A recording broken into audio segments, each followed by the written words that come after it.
So what I'm doing here is this is kalk. Chalk? It's not chalk. It's like sediments from the ocean floor. It's good for the soil to get the pH. So the soil is not that sour like the two places where we were digging on the fairways. It's been wet for so long, and it's not a good soil for growing grass, and not good grass. So put lots of this in the soil will make it the soil and the dirt a lot better. And then we haven't had rain for many weeks. We need some rain soon. As soon as the forecast says rain, like the first rainfall now. Oh, wind. Wait for the wind to die away. Had to move away from the wind. So, as soon as the forecast says rain, we will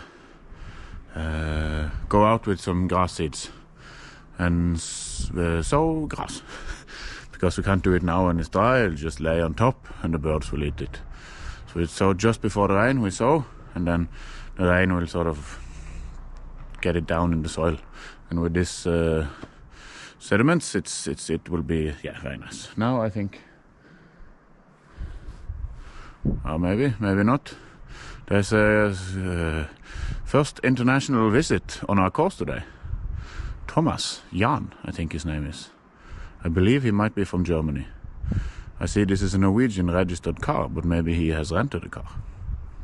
I don't know. We'll see if it is him. And I am thinking I'll take these sediments down and I'll play the first holes with him, show him the course a little bit, and then spread this out, and then go back up and I'll build a tee for the new hole, the new par 3 down by the water.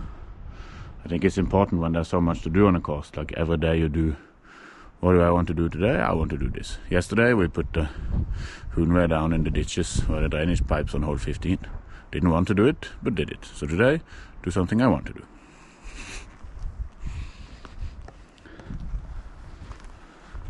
Hello! It's a Norwegian car. Yeah, it's my mother's car. She lives in Norway. Oh, your mother lives in Norway? Yeah, she lives in Vik. Vik? In the Ringerike community. Oh, east, yes. Yes. It was a 5-hour drive. Oh. But I think it was worth it. All the way from? Hamburg. From Hamburg? Yes, from Hamburg. Hi. Welcome. Thomas. My name is Dian. Hi. Awesome. Yeah, I'm looking forward to play this course. He texted me and said, he's going to do 2 rounds today. Maybe. Par 5. Wow.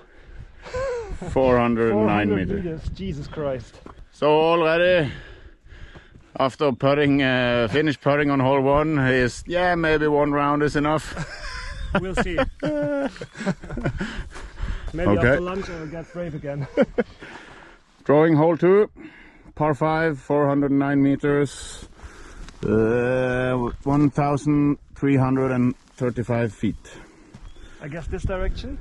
Yes, I will try and draw one so you can see where not to go. You see the small Christmas tree? Yeah. Way down. If you get it past that and a little bit to the left, that's like ideal. Okay. But that is quite far. 150, 60.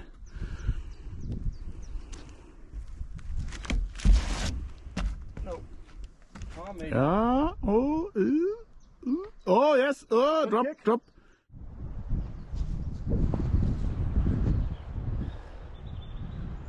That's fine.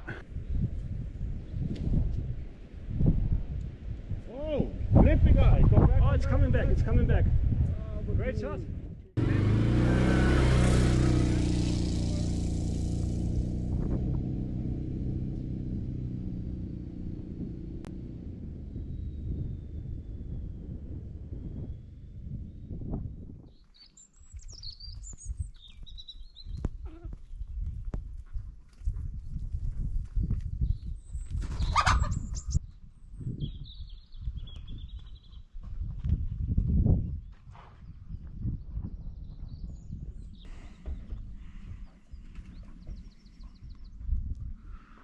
The season is here, spring is here.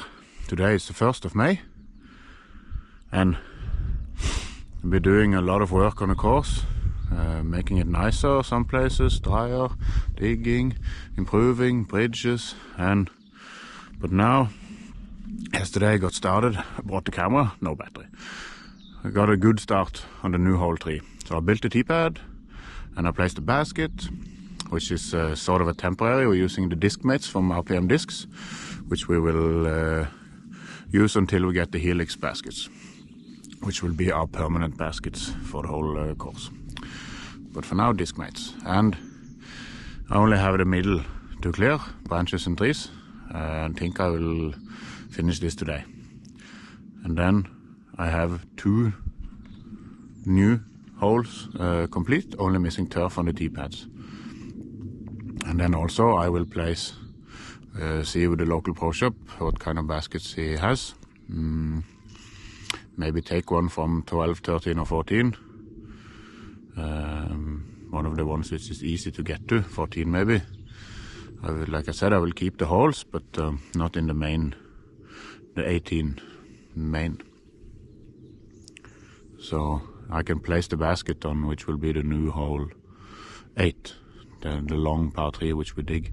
I'll just place it a little bit shorter, so when all the dirt we dug up has started to grow grass, I can then move the basket and just change it, boop, in new disc. So that means as soon as possible the course will be a lot more smoother and a lot more playable. I will move also the basket, which is now 11, closer. So like the whole layout, the whole course feels more professional or championship-like, so you don't have to walk that much. So in maybe a week or 2, this will happen. But when you see this, it's happened a long time ago. So let's get cracking on the new hole 3.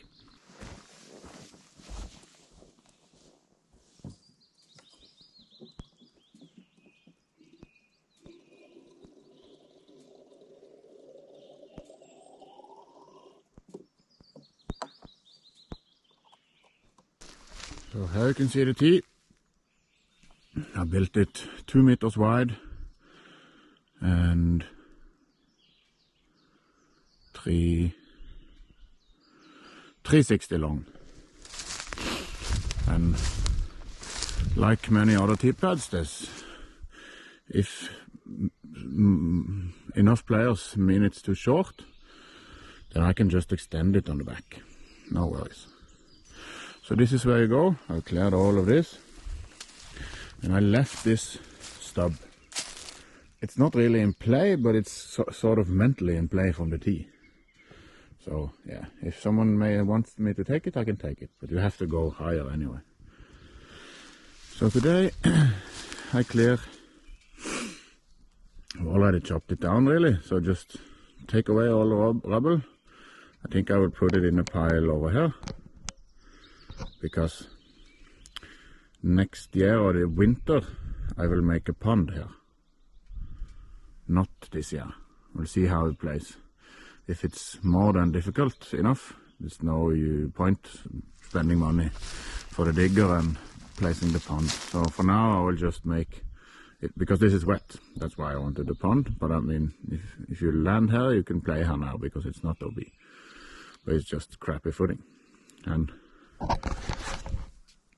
in reference to something Nate Sexton said now in Emporia, I think it was, or the DDO, that he kind of liked the idea where you have like different landing zones. If you land in the rough, it's not OB, you just can't really get a run up.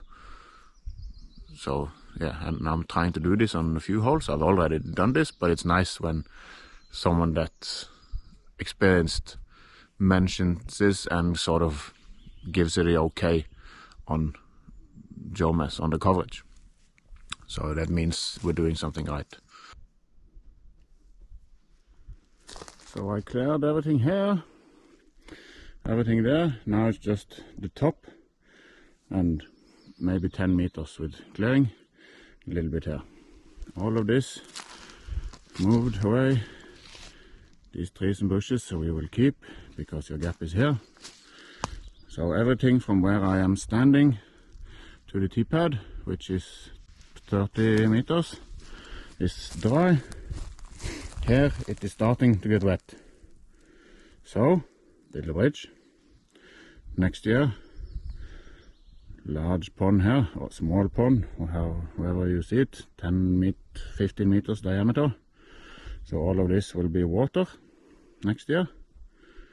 For now it's just bad footing, like I said. And then you go over here, walk, dry. Small bridge over there, and the rest of the hole is nice and dry. And hole 4 is just there. So after you play it, you walk 30 meters, 30, hole 4.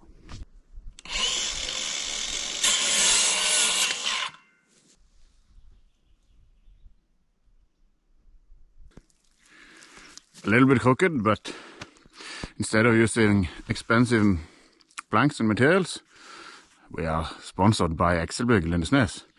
They sponsored lots and lots of planks, but I want to save them for when I need them. Here I can use the logs on the bridges, and it's not a tall bridge.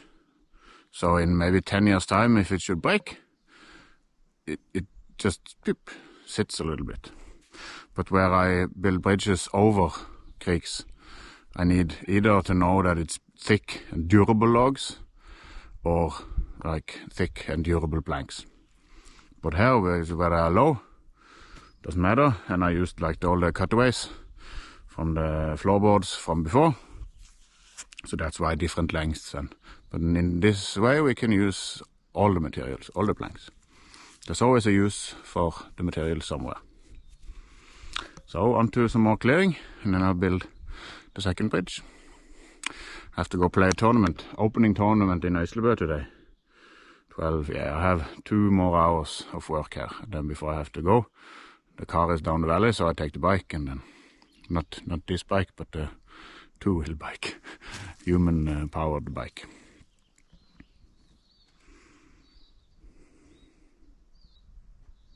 So quiet.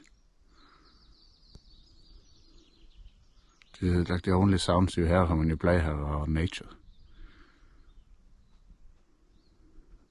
Birds, wildlife, no cars, no exhaust, no asphalt, no concrete, just you and your discs and nature.